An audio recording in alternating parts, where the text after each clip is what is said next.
meditation by Fee Sutherland. I've not long finished it, and we were asked to have a glass of water in front of us, which was being blessed by the beauty and holiness of the whole meditation. So I've been down visiting here at the water again, and I thought I would just stop off before going home. I've come down to the water with the water that was left. We were asked to hold back some water, drink some and hold some back, and what we had left we were to take to water somewhere. So it just so happened that I was near water, so I've come down to this place, and at this little bit, I'll try and show you. So at this little bit, this stream comes down, this little stream comes down, and then it just goes into the water. So I put some of the water in this part of the stream that's coming to meet the Firth of Forth here, and as usual I'm back in the water, just doing a wee sort of cleansing for myself, just not very far in. It's actually quite warm, so I'll have a wee paddle along and hopefully you'll be able to hear me okay. So I just did that because I've been feeling like really stressed, and also crying, not big crying, but just filling up and feeling this tremendous sorrow.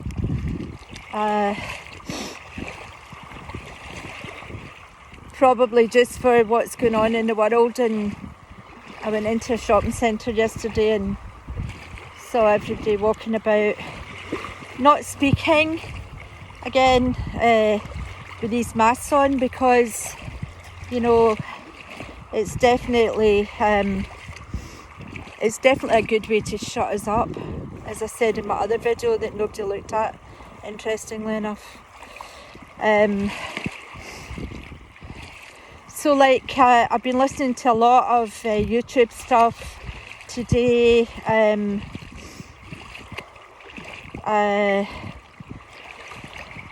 can't remember this girl's name, Laurie. Anyway, it'll come back to me. I've listened to a lot of her stuff today, and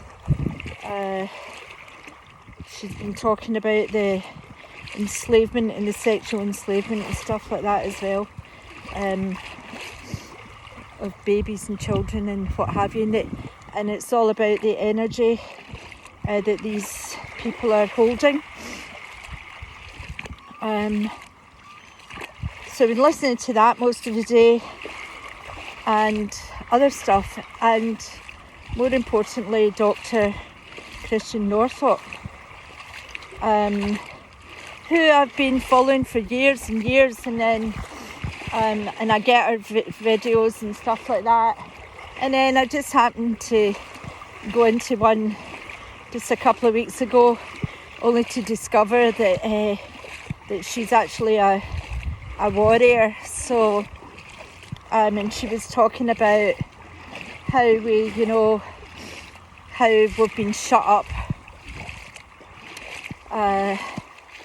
which is another thing that I spoke about in my last video, but also in the other one that I made that everybody's too scared to look at, because I mentioned New World Order in the headline, and then I put it on YouTube so that I could post it, because it's quite long. It's about half an hour, so a lot of people don't want to take that time to listen, because they're catching up with soaps and stuff. So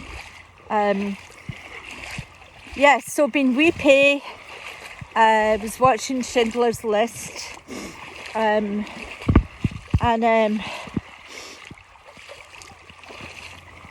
And then I watched a couple of films about long lost loves, and then the characters of I'm falling down big holes in the sand in the water. There's another one trying to get me today. So these other two films were about people being in love and then going away and doing something else and then coming back and finding their long lost loves, and then they die. So lucky White Heather. So I found myself getting quite emotional, and then I thought, well, who'd really love me? So, and then I realised that something was done to my mother when she was lying unconscious, waiting to pass over, and somebody said something to her that made her go away. So I've been most upset for 25 years because I never got to be with her when she passed over. It's really important to me. So I was kind of grieving that today as well, and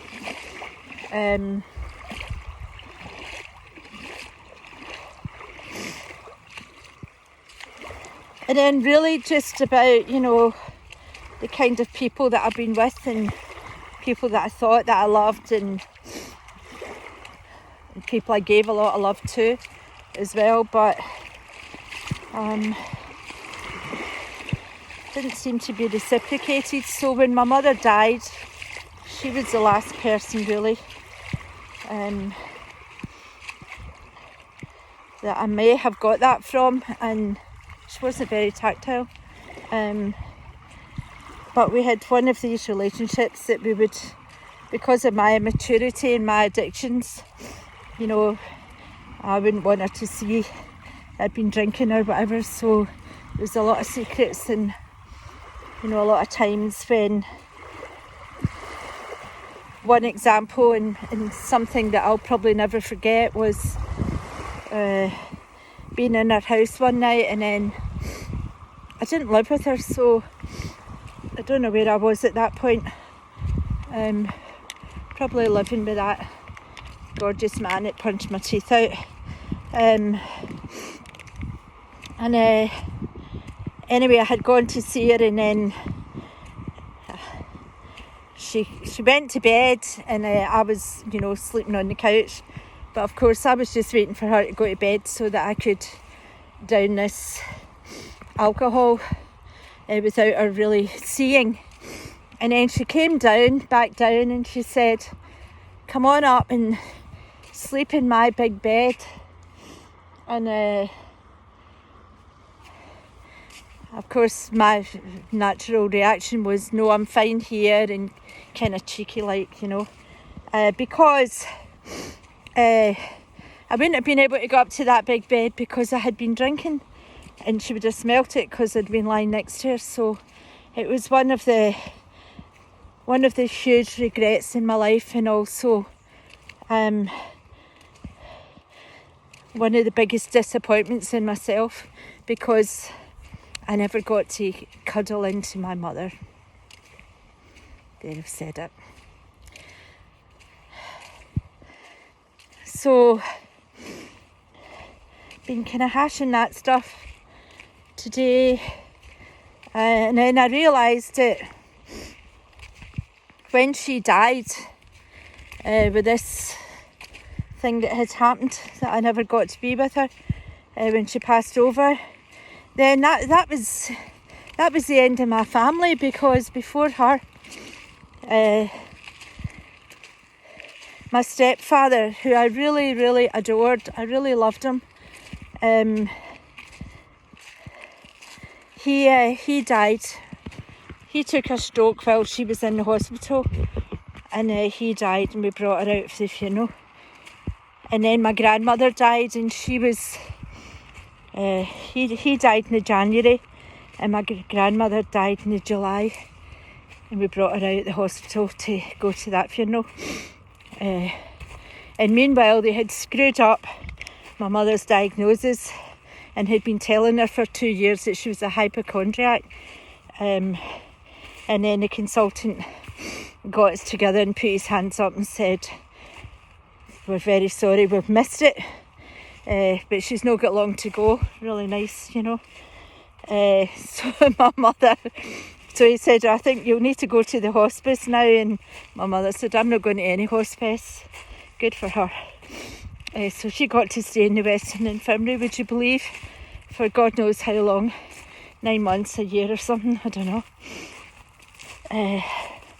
Seemed like 10 years, so I was going back and forward, twice a day, 2 wee wains. And then in the last moment, I get sent home, and I was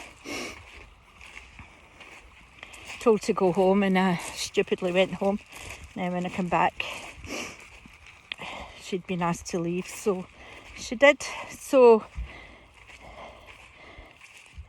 in November, my sister died from lung cancer. She got about 9 months to a year doing the bloody chemotherapy stuff, and her hair all falling out and all the rest of it, and so we brought her out for that funeral too.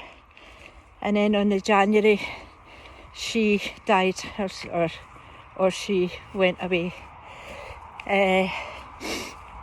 So in a year, 4 people gone, and she was the one that I adored and loved. So by that time, you know, there wasn't any time to grieve for anybody else. My sister, my grandmother,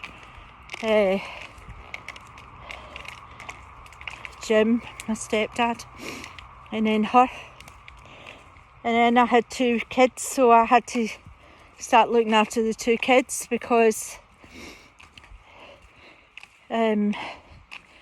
she died in January and I got sober in August, so I was just working at 12-step programme to try and make a decent life for myself. But my husband told me that he'd lost his drinking partner, so no doubt he pissed off at that point and decided to get other drinking partners. And stupid me never ever thought that would happen. So I've been doing a wee bit of that today. And that's what it is, it's grief. So I think we're all grieving, or the light workers are all grieving at the moment. That's certainly how it feels for me today. So I was just like getting totally overwhelmed, and could hardly do anything and didn't have any strength, and thought, oh, I better just go lie down somewhere for an hour, and then I just didn't, so that was good. So at the last minute I signed up for this meditation with Fee Sutherland, and it was phenomenal, absolutely phenomenal. So it's a good lesson that, you know, when we feel, oh God, I just can't do any more, or I'm getting no strength or whatever, you know, and I kept losing things. Even today, lost my bank card, lost my other bank card, or misplaced them. Went away and got money for somebody with the one that I found. I had to transfer money in from one account to the other so I could go and lift that, and went and did all that. And then I'm just sitting in the car after getting it out the ATM, and I lost the card again. So it sounds like it's pretty stressful, just living in the planet at this time with all the changes that are taking place. And So I guess what I'm saying is that we all need to start to look after ourselves, not anybody else at this time, but we really, really need to look after ourselves because of all the forces that are coming in at this time. So I guess that's the message for today. Look after yourself and do some meditation. So bye for now.